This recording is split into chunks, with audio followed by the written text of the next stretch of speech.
I love hosting and having dinner parties, so this week I had a friend over for an apple-themed dinner party and I made apple ravioli with a butternut squash filling, apple brie and fig crostinis, a fall apple salad, skillet apple cider chicken, apple ginger fizz mocktails, apple cider donuts, and a caramel apple crisp for dessert. I got started making my red and green pasta dough for my apple design, and then I cut up the butternut squash and roasted that with some garlic cloves and olive oil.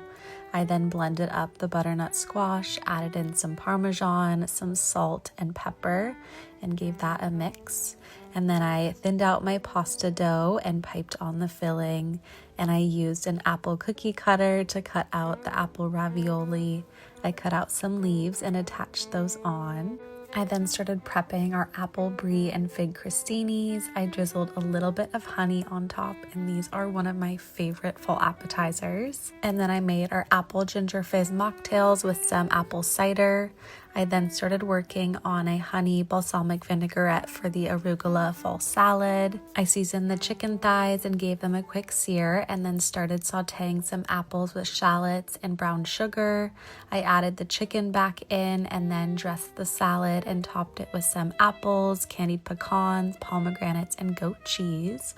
I cooked the ravioli and then tossed it in some brown butter, and here's the final product for our dinner. And then earlier in the day, I started working on our desserts. I started off by making the batter for the apple cider donuts.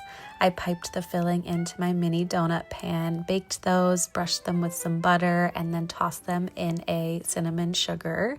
And then I started making a homemade caramel for the caramel apple crisp. Homemade caramel is just so good. And then I peeled some apples, chopped them up, and tossed them in some lemon juice so they don't brown, and then added a bunch of spices, mixed that up, and then added some caramel to the apples, added that to a skillet, and started working on a little oat crumble. I then added the crumble on top of the caramel apples and baked it in the oven. And then I topped it with some more homemade caramel and some ice cream. And here's the final product for our desserts.